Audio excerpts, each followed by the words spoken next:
Welcome to my channel Christian Apologet. Salam Sobat Christian Apologet dimanapun berada. Segala pujian syukur, hormat, dan kemuliaan kita naikkan hanya kepada Allah Tritunggal. Puji nama Tuhan. Terima kasih untuk setiap dukungan dari sobat sekalian. Kiranya Tuhan Yesus memberkati kita semuanya. Amin. Puji nama Tuhan. Kita tahu bersama banyak sekali video-video yang beredar di media sosial pada hari di mana umat muslim berdoa. Mereka selalu mempergunakan jalan-jalan umum, jalan-jalan raya untuk bersolawat. Dan itu sangat mengganggu masyarakat sekitar. Bahkan membuat macet dan juga banyak orang yang akhirnya memberikan komentar-komentar yang negatif terkait dengan apa yang dilakukan oleh umat muslim. Dan hal ini kemudian menjadi perdebatan antara Ibu Sofiatul Al-Hayat Indonesia dengan polemikus muslim, di mana Ibu Sofiatul menerangkan kepada polemikus muslim terkait dengan sholat yang dilakukan di depan umum. Firman Tuhan jelas berkata bahwa barang siapa yang mau berdoa kepada Bapa di surga atau kepada Allah di surga, maka dia harus berdoa di dalam kamar, harus menutup pintu, dan tidak boleh seorang pun yang tahu, hanya dia dengan Bapa di surga yang tahu. Kalau ada orang yang melakukan doa di depan umum, artinya bahwa dia sedang mencari pujian dari manusia, dan dia sudah mendapatkan pujiannya itu. Oleh karena itu, mari kita akan bersama-sama membahas bagian ini secara tuntas oleh Ibu Sofiatul Al-Hayat Indonesia. Ini videonya. Sekarang gue tanya, orang sholat di pinggir jalan, sampai itu lalu lintas di stop, mobil di pagar, mobil mutar tidak bisa masuk. Kenapa? Orang sholat. Saya tanya sama kau, orang sholat di tengah jalan, orang baik nggak itu? Orang baik. Orang benar nggak itu? Orang benar. Tuhan ngomong kalau engkau berdoa jangan kayak orang munafik, berdoa di pinggir-pinggir jalan supaya mereka dilihat orang dan dipuji orang. Mereka sudah mendapatkan upahnya. Kalau engkau berdoa, masuklah ke dalam kamarmu dan berdoalah kepada Bapamu di surga, maka Bapamu yang melihatmu dari tempat yang tersembunyi akan memberkati engkau. Nah, makanya kau tak tahu bedanya baik dan benar. Iya, saya begini, Asmi, kamu nggak punya uang, saya ngajak kamu ngerampok. Hasilnya aku kasih sama kamu. Saya baik nggak? Baik. Saya benar nggak? Ya, kamu salah lah, merampok itu kan siapa yang bilang baik kalau merampok? Orang sholat, berarti kamu udah sadar. Ya kan kalau ngerampok siapa yang bilang baik? Kalau lu ngasih saya uang, enggak, itu benar. Saya baik nggak kasih semua hasil rampok sama kamu? Baik kan? Saya tahu nggak? Saya tahu nggak? Apanya yang kamu tahu atau enggak? Iya, yang memberi itu baik, tapi caramu mendapatkan uang itu yang nggak baik.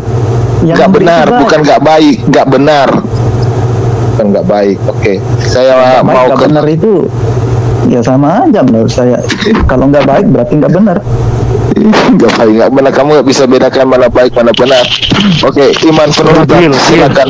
Bill, kuras energi kasih tahu ke manusia ini, apapun dia akan bantah. Jadi percuma kita kasih penjelasan. Iya, kita sabar lah. Kita sabar. Nggak ada gunanya. Udah capek dengan satu ini. Karena udah.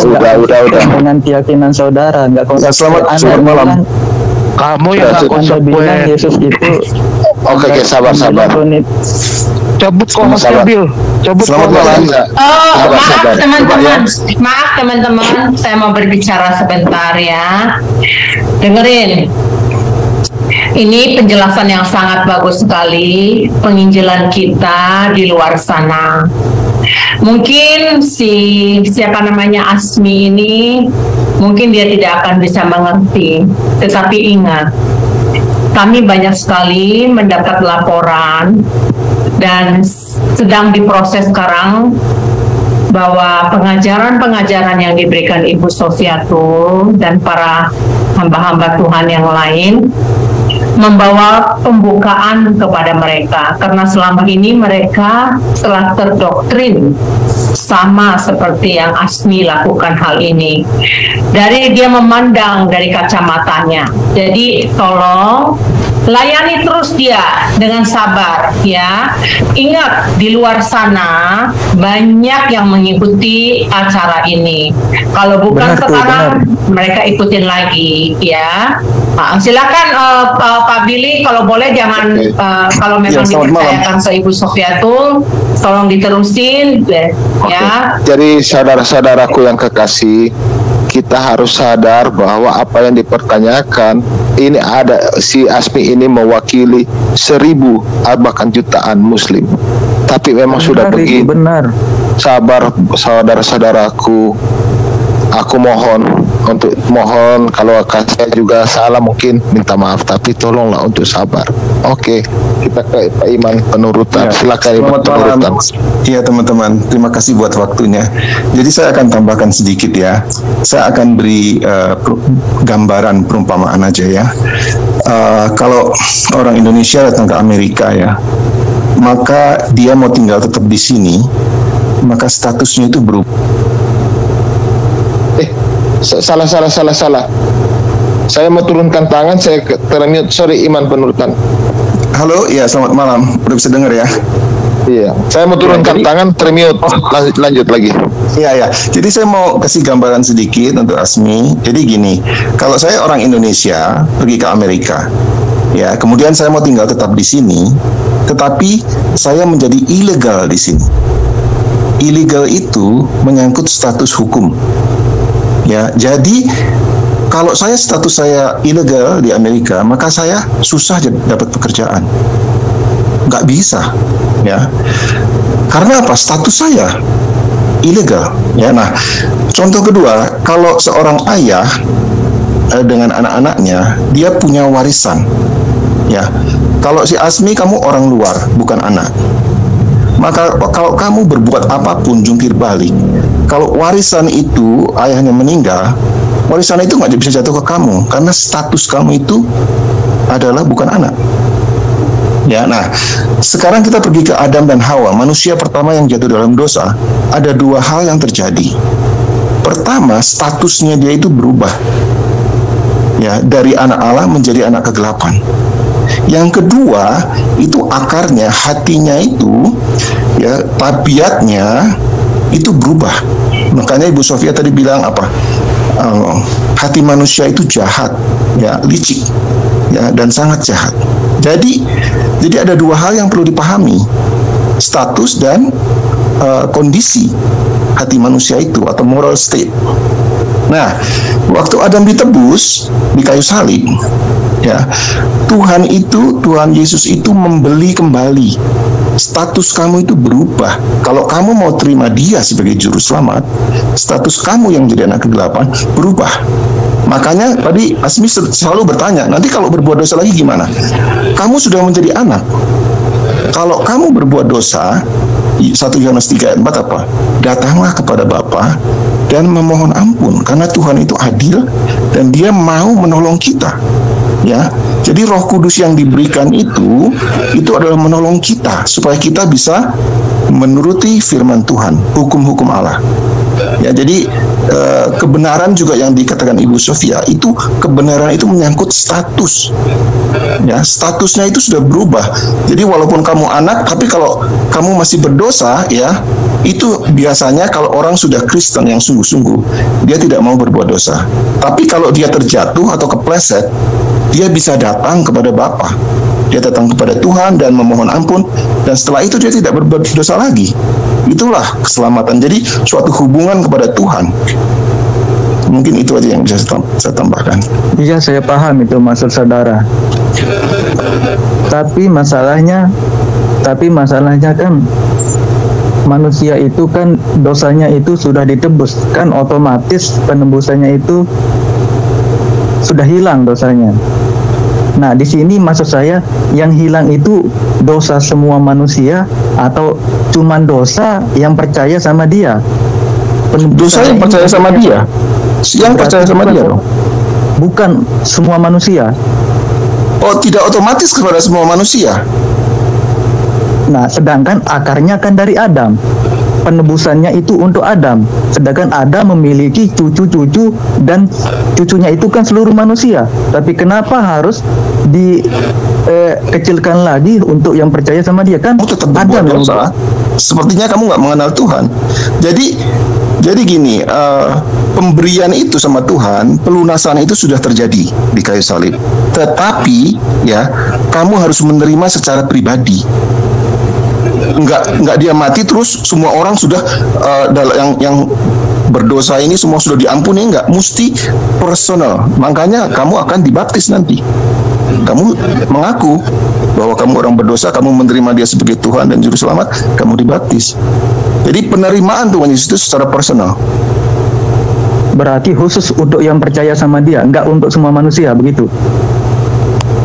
The provision itu adalah supply atau harganya itu untuk semua manusia, cukup untuk semua manusia. Tapi untuk kamu sendiri, ya, kamu harus datang secara individu. Nggak bisa itu satu grup. Keselamatan itu bukan grup di dalam kekristenan. Itu harus diterima secara individu. Nah, kamu tadi tanya bagaimana orang sebelum Tuhan Yesus datang, begitu kan? Ya, benar.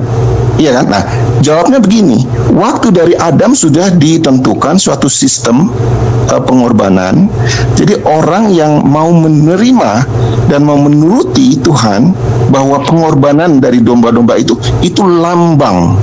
lambang dari Mesias, juru selamat yang akan datang. Itu lambang. Nah, pembayarannya itu di kayu salib.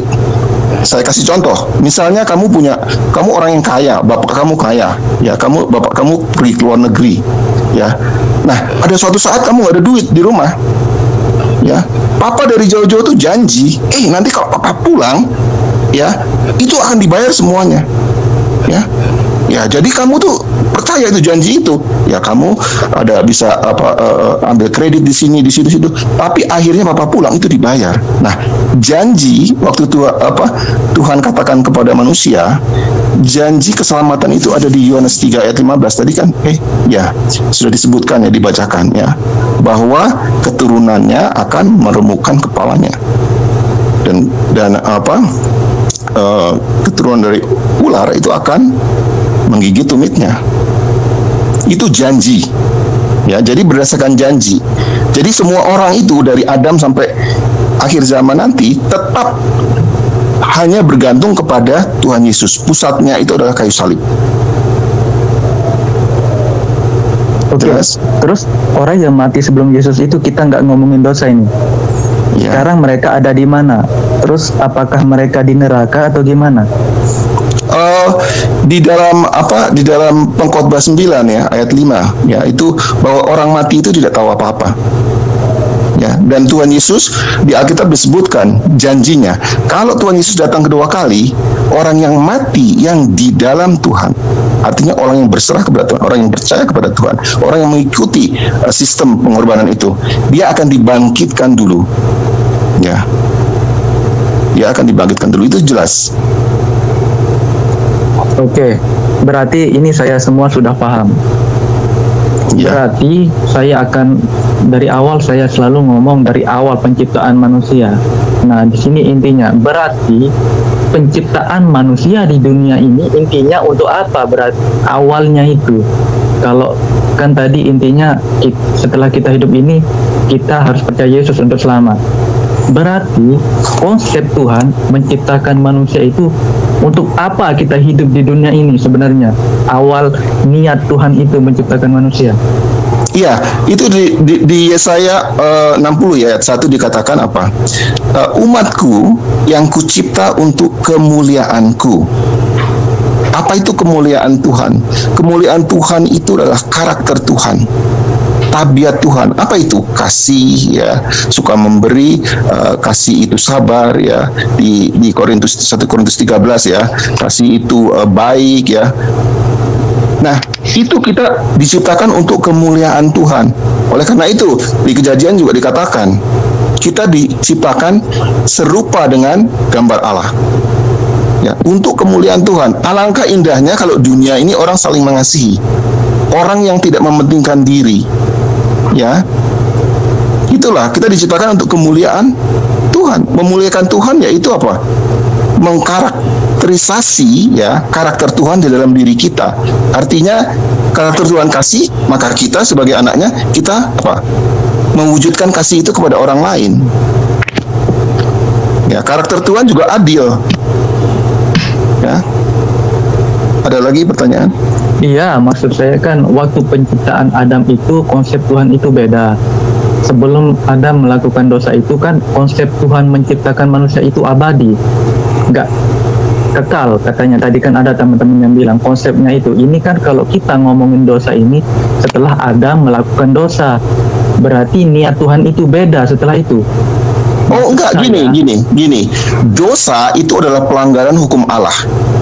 Ya, melanggar hukum Allah. Apakah itu hukum Allah? Hukum Allah itu adalah dasar pemerintahan Allah. Hukum Allah itu adalah ungkapan kehendak Allah. Hukum Allah itu adalah naskah atau tertulis ya di dalam 10 perintah Allah. Ya, itu hukum Allah. Kalau kita melanggar Allah, berarti kita menolak Allah. Allah itu adalah sumber hidup. Kalau kita menolak sumber hidup, maka kita akan mati. Dan mati itu adalah keterpisahan dari Allah. Itu adalah karena kehendak kita sendiri, pilihan kita sendiri. Jadi, bukan rencana Allah untuk menciptakan manusia yang mati. Tetapi Allah memberikan kebebasan supaya orang itu tahu bahwa Allah itu kasih. Ya, kalau kasih tidak ada kebebasan, itu bukan kasih. Artinya kalau kamu saya paksa ya untuk melakukan sesuatu, bagaimana saya tahu bahwa kamu itu melakukannya dengan kasih? Itu robot, ya. Kasih itu mensyaratkan bahwa manusia itu diberi kebebasan, maka dia bisa ungkapkan kasih itu. Jadi rencana Allah tidak gagal. Apa buktinya? Kayu salib. Kalau kita mau melihat siapa Allah, itu di kayu salib. Kalau kita melihat siapa manusia di kayu salib, karena manusia diberikan kesempatan dan dia akan menyalibkan Tuhannya.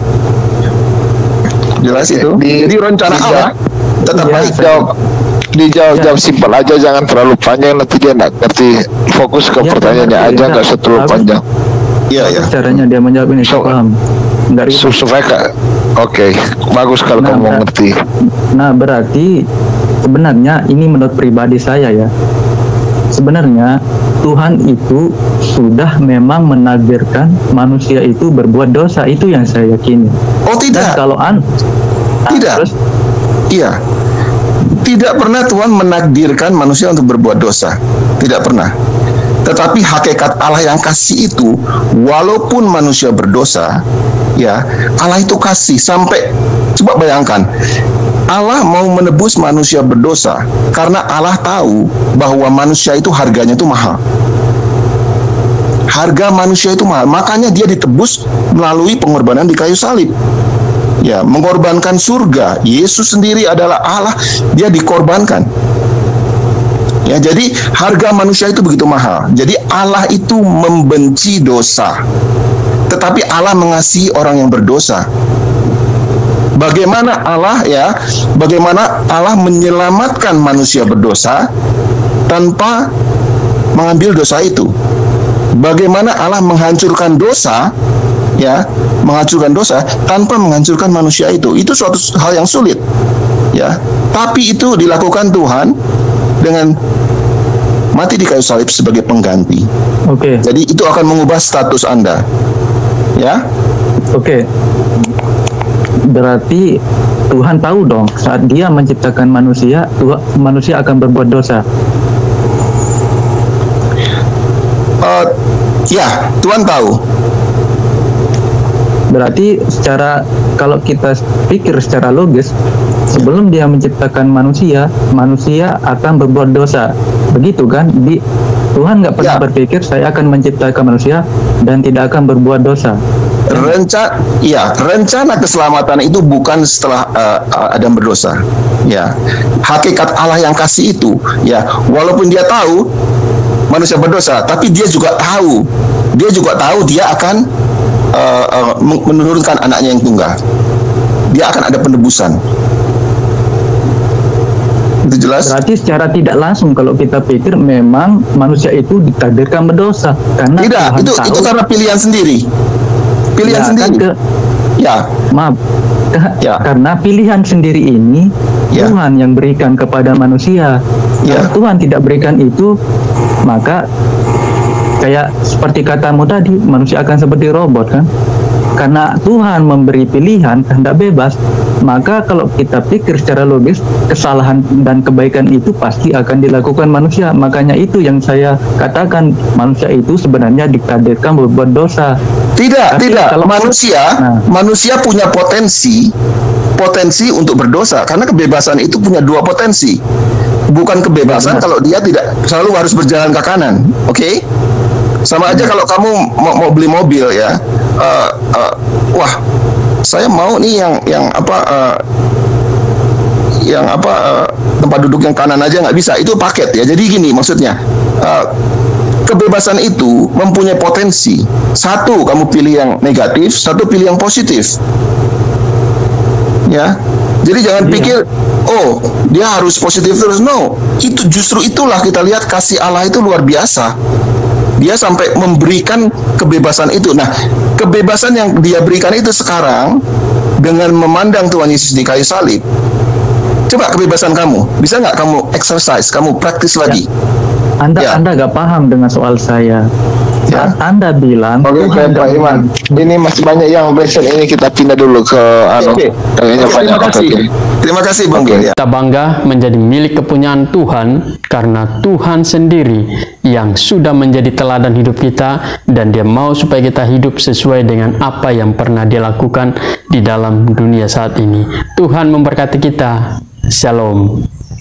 Welcome to my channel Christian Apologet.